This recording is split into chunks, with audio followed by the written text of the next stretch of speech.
Gulliver was born in a small town in England. His parents came from a humble background, but they loved their son very much. They were always happy whenever little Gulliver smiled or laughed. His parents wanted him to become a doctor one day. However, Gulliver often dreamed about the sea and faraway lands. Whenever he looked at the waves or ships at the harbour, his heart became excited. One night, Gulliver quietly thought to himself, "Oh, how I wish to travel across the seas and discover lands that no one has before." But Gulliver did not know how to become a voyager. He had no one to guide him. In the end, he listened to his parents and became a doctor. Gulliver became one of the best doctors in town. Many people respected him because he cared for his patients dearly and treated them well. Yet, Gulliver's heart and soul always went out to the sea. I wonder if I will ever sail across the great oceans. As the years passed, Gulliver got married and had 2 children. He loved his small family deeply and always took care of them. Still, deep inside, he longed to live his dream of sailing. One evening, his wife noticed the sadness in his eyes. "My dear, what is the matter?" Gulliver sighed and replied, I have been offered the job of a captain on a ship. I want to take it, but I worry about you and the kids. His wife smiled warmly and held his hand. You must always follow your heart. If sailing makes you happy, then you must take the job. But promise me you will always return safely to us. Gulliver felt tears in his eyes. Thank you, Dee. The next morning, Gulliver said goodbye to his family and prepared to sail away. As the ship moved across the shining sea, he felt like the happiest man in the world. But Gulliver had no idea about the dangerous adventures and difficult challenges waiting for him ahead. That night, a terrible storm struck the sea. The waters rose angrily, and the giant waves crashed against the sides of the ship. Thunder roared across the dark sky as the sailors shouted in fear. Within moments, the ship was completely wrecked and slowly sank beneath the waves. Gulliver fought with all his strength to stay alive. He tried desperately not to drown as the cold sea pulled him deeper and deeper. Just when he believed his life was over, a huge wave rushed toward him and pushed him deep into the sea. Fortunately, this was not the end for Gulliver. Hours later, his body washed ashore on a strange island. Exhausted and weak, Gulliver fell into a deep sleep on the sand. When he briefly opened his eyes, he felt tiny movements across his back, but he was too tired to wake up fully. Several hours passed before Gulliver finally awoke. Oh, I am so tired. Why am I tied down in the sand? Oh, my hair. As he looked down, Gulliver was shocked beyond belief. A tiny man, no bigger than Gulliver's little finger, was slowly walking toward his face. Gulliver stared in confusion. Am I dead? Why are people in heaven so small? The tiny soldier pointed a spear at him and shouted, Giant! What are you doing on our island of the Lilliputians? Are you here to eat us? What? No. Are you here to snatch our island? What island? No. Did Blefuscu send you? Gulliver frowned. What coup? The soldier narrowed his eyes. Giant, you tell me your intentions. My name is Gulliver, not Giant. And I am exhausted. I do not know how I came here. Last I remember, I was in a shipwreck at sea, and I drowned.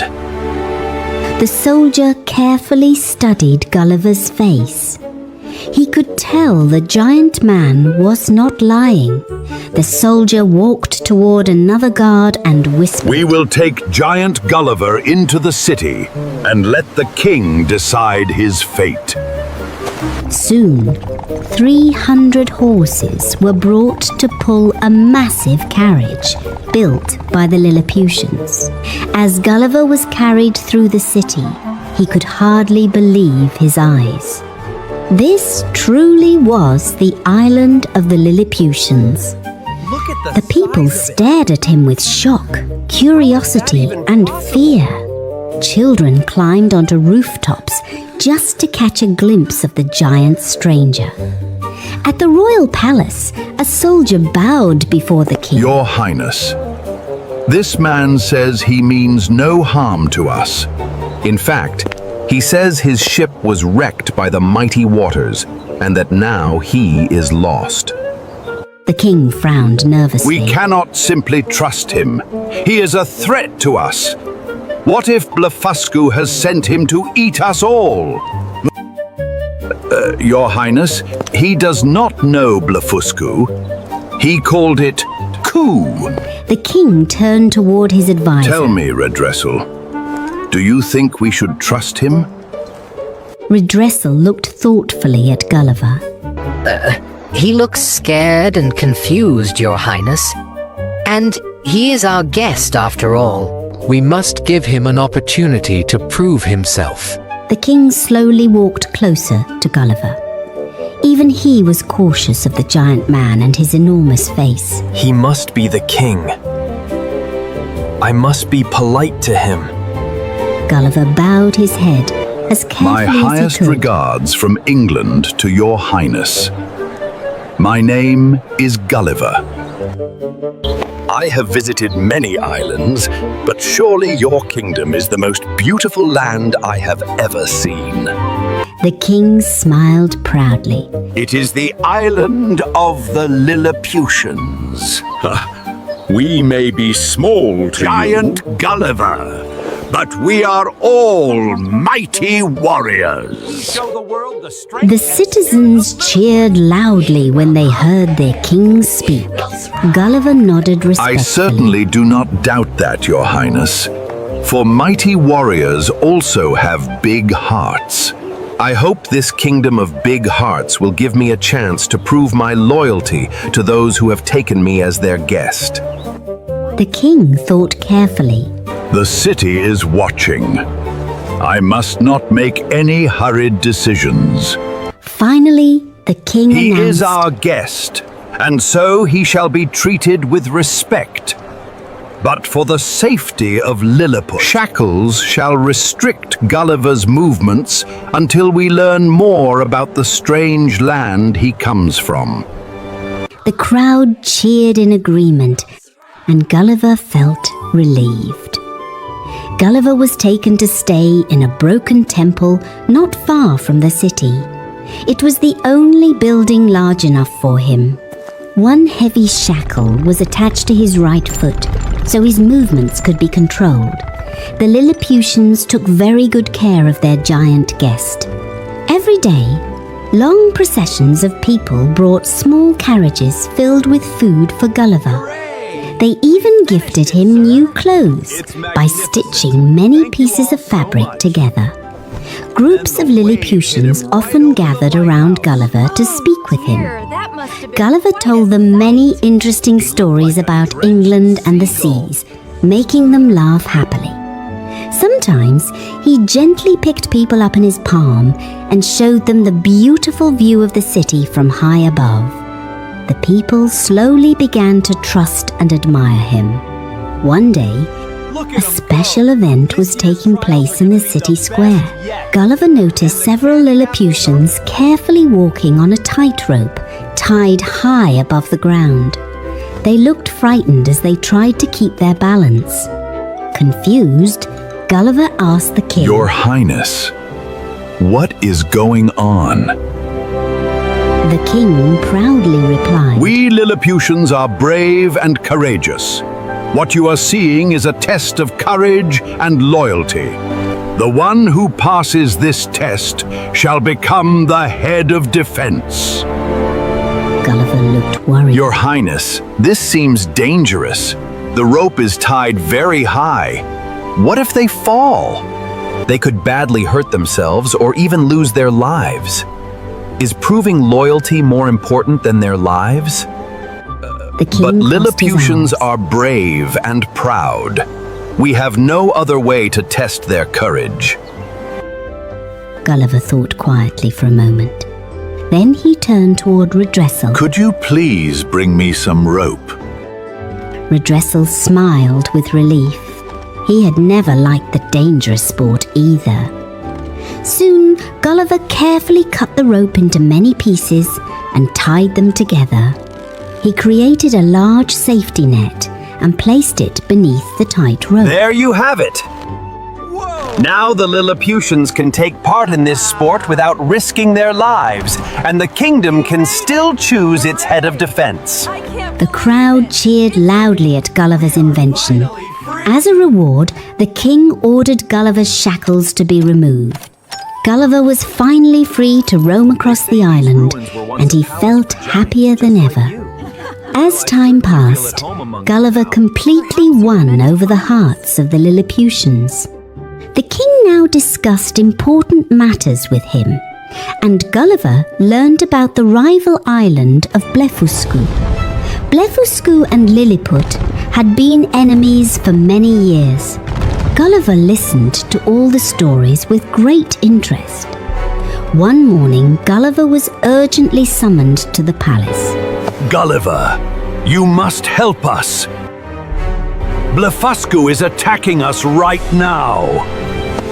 Gulliver immediately rushed toward the shore. In the distance, he saw a fleet of ships sailing toward Lilliput. The ships carried weapons and soldiers. This is an invasion. Gulliver said seriously. Quickly, he took several long ropes and walked into the sea toward the enemy ships. The Blefuscudians stared at him in horror. What is that? How is it so big? Attack! Cut it out! It's not working! Fall back! Fall back! Ignoring the panic around him, Gulliver tied all the ships together with the ropes. Then he lifted them over his shoulder like a giant sack and dragged them back to the shores of Lilliput. The people cheered once again for Gulliver. He had saved countless lives. The king smiled proudly at first. Very well, Gulliver.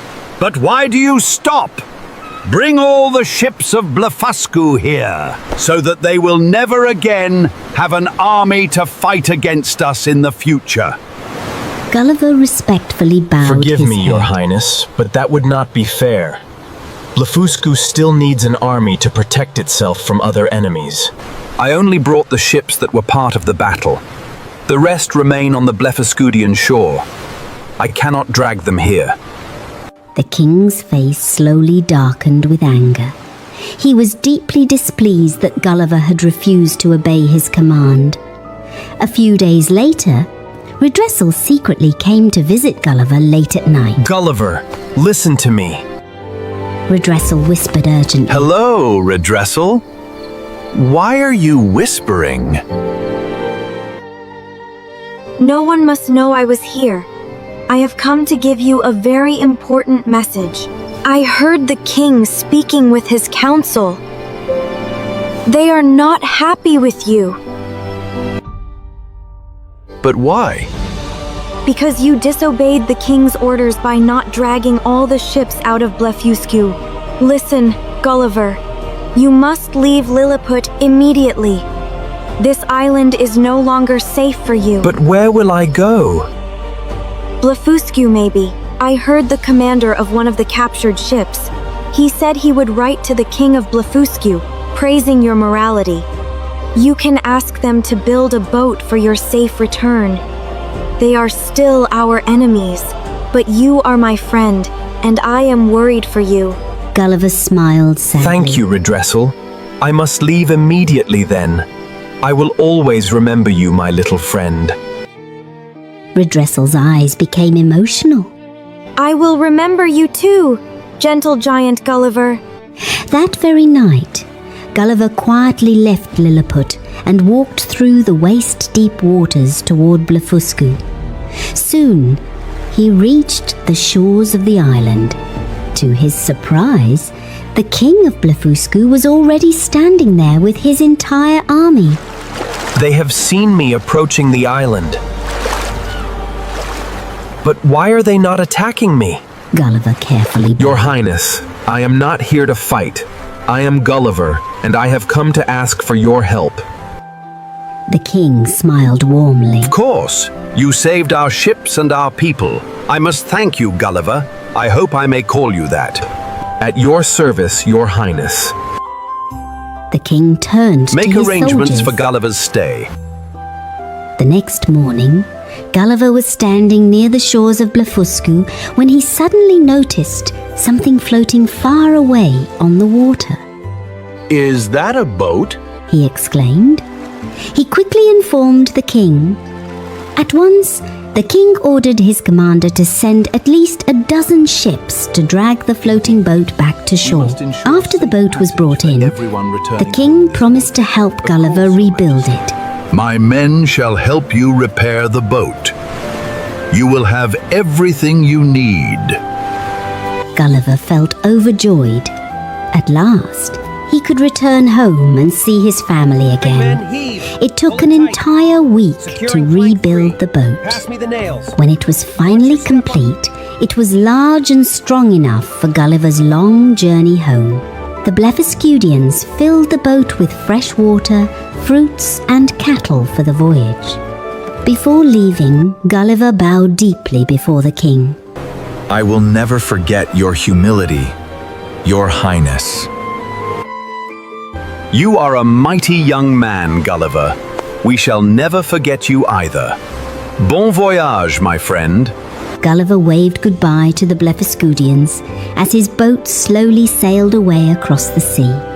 He had so many wonderful stories to tell his children, and when Gulliver finally returned home, he happily embraced his wife and children once again.